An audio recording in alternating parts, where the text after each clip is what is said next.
ऐसा व्यक्तित्व जो अपनी मित्रता के लिए देश के प्रधानमंत्री के विरुद्ध हो गया। इन्हें राजनेता कहते हैं कि प्रथम अध्याय में आज हम जानेंगे मध्य प्रदेश के प्रथम मुख्यमंत्री पंडित रविशंकर शुक्ला के बारे में।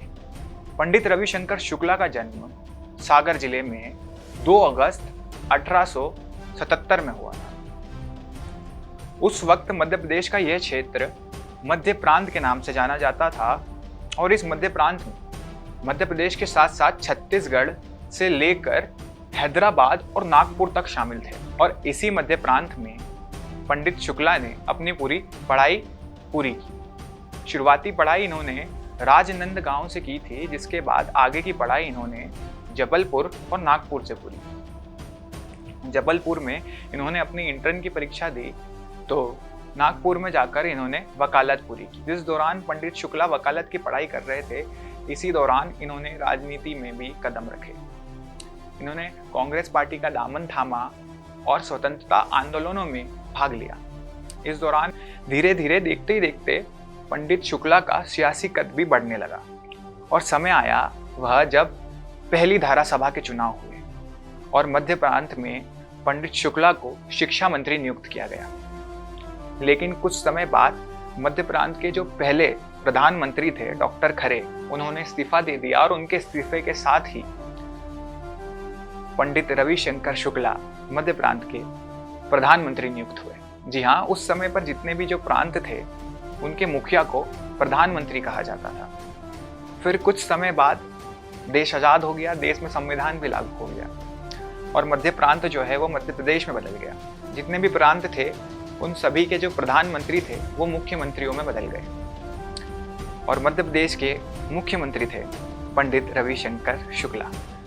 उस समय पर देश के प्रधानमंत्री रहे पंडित जवाहरलाल नेहरू ने देखते ही देखते धीरे धीरे एक तानाशाही सा रवैया अपना लिया, जिस वजह से कांग्रेस पार्टी के काफी सारे नेता और कार्यकर्ता पार्टी के विरुद्ध जाने लगे थे, या कह लें पंडित नेहरू के विरुद्ध जाने लगे थे। ऐसे में उस समय पर प्रदेश के गृह मंत्री रहे और पंडित शुक्ला के करीबी मित्र रहे डीपी मिश्रा ने पार्टी के विरुद्ध बिगुल बजा दिया और पार्टी को छोड़कर खुद की एक पार्टी खड़ी कर दी और कांग्रेस पार्टी के खिलाफ चुनाव में उतर गए, जिसमें उन्हें बहुत भयानक हार का सामना करना पड़ा। ऐसे में 1992 का चुनाव आया।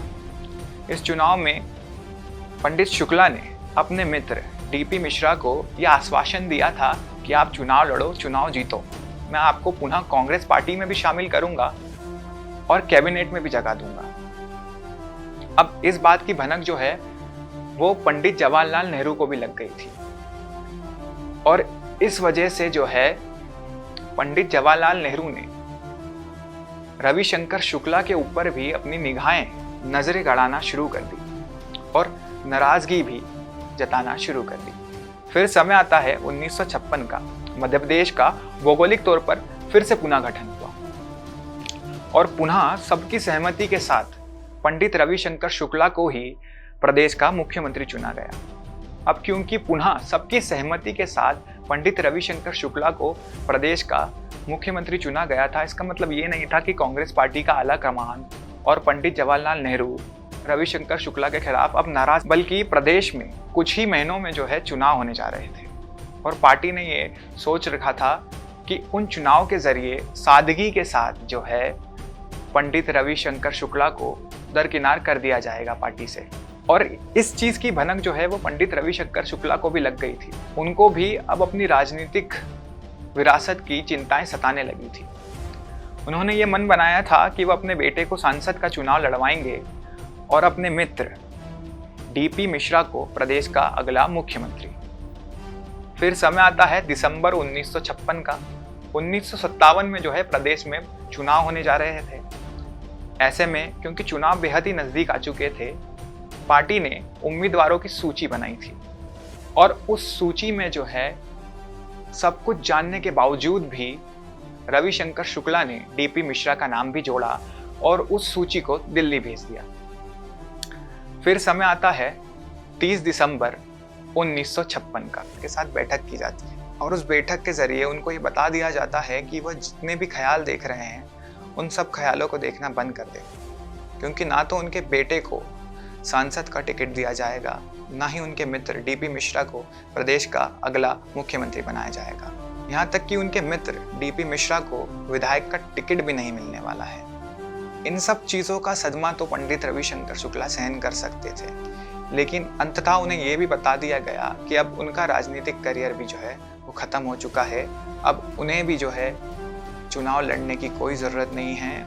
अब उन्हें जो है पार्टी दरकिनार कर रही है और उनकी सेवाओं का लाभ अब दूसरी चीज़ के बाद शुक्ला अपने दोस्त सेठ गोविंद दास के बंगले पर गए, जहां उन्होंने अपनी आखिरी रात गुजारी, क्योंकि अगले दिन यानी 31 दिसंबर को दोपहर 11 से लेकर 12 के बीच में दिल का दौरा पड़ने की वजह से पंडित रविशंकर शुक्ला का निधन हो गया।